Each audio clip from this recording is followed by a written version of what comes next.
What is going on, everybody? Welcome back here. I'm on a terror here, not a terror, but um, I'm just kind of looking up different stuff, just on the internet here, and I found an article that was posted just April 21st of this year, just the other day, a few days ago.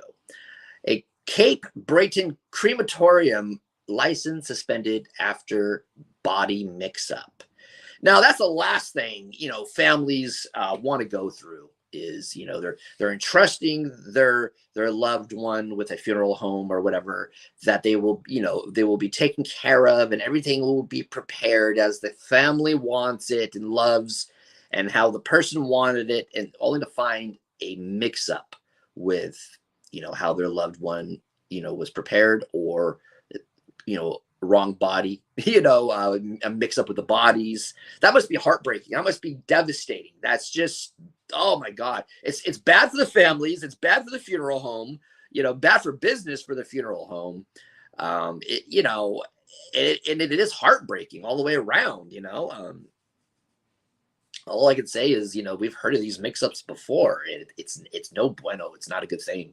It's not a good look for the funeral homes either, and the hospitals, and that let the remains be taken mistakenly. It's crazy.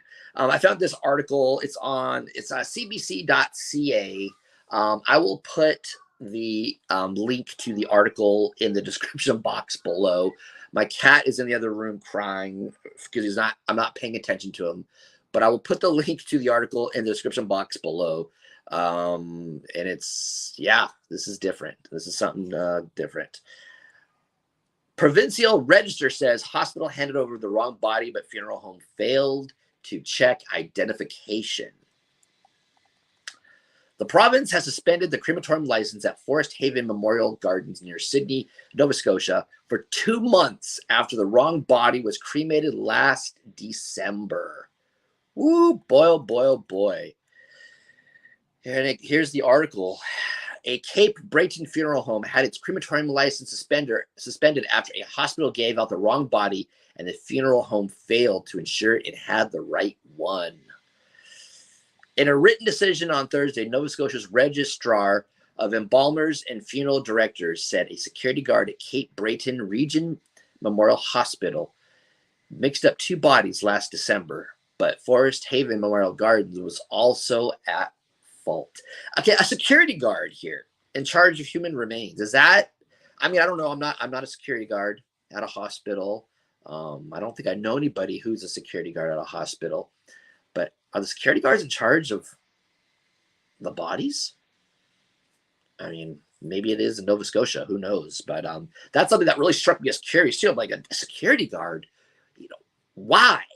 But maybe that's how they do it at that hospital where it's located. Maybe. This devastating incident in a family should. This is a devastating incident, and a family should not have to go through this because of mistakes that could have been avoided if Forest Haven followed the requirements under the Embalmers and Funerals Directors Act, the registrar said. Oh boy. Under the legislation, funeral homes are required to have a documented, standardized process ensuring that every person transporting human remains is satisfied of the identity of the remains on pickup and delivery.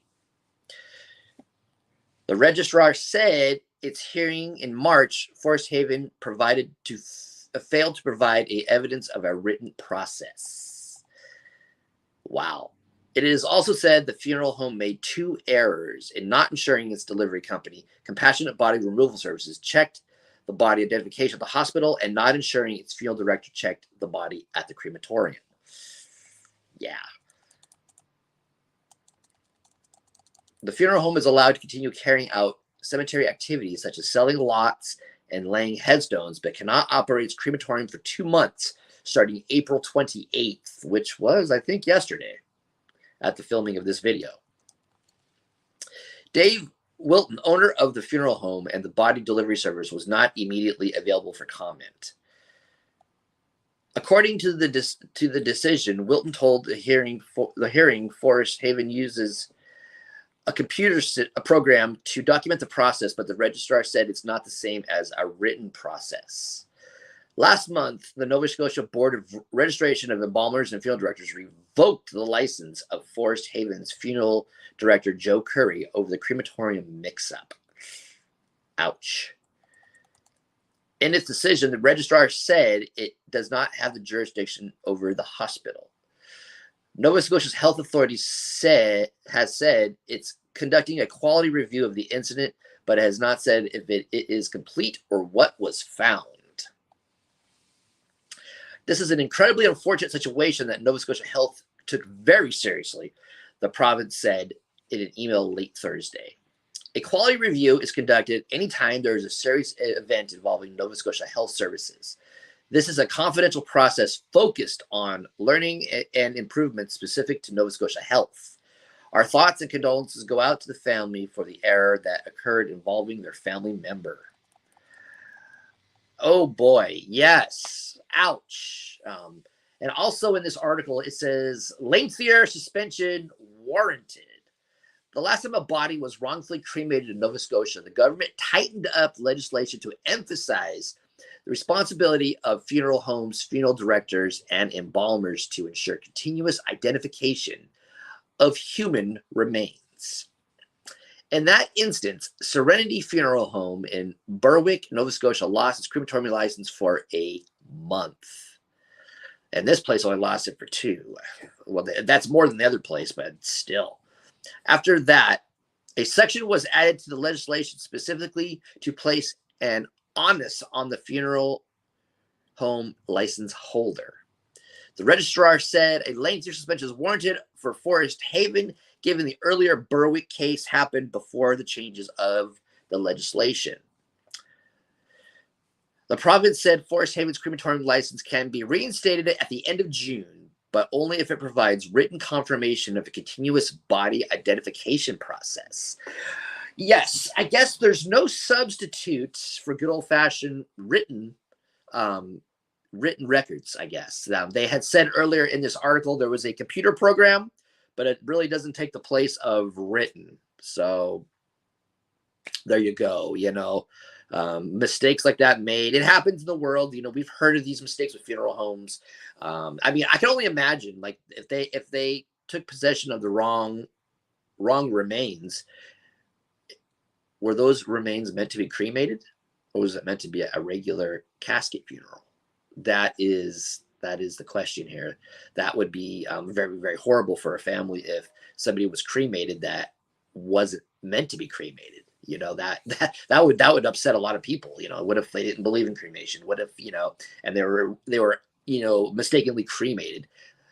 I can only imagine the families, the pain that the families are going through over this. Even though there's been stories of funeral homes misplacing bodies. They misplaced my mom, or they misplaced my aunt, or it happens.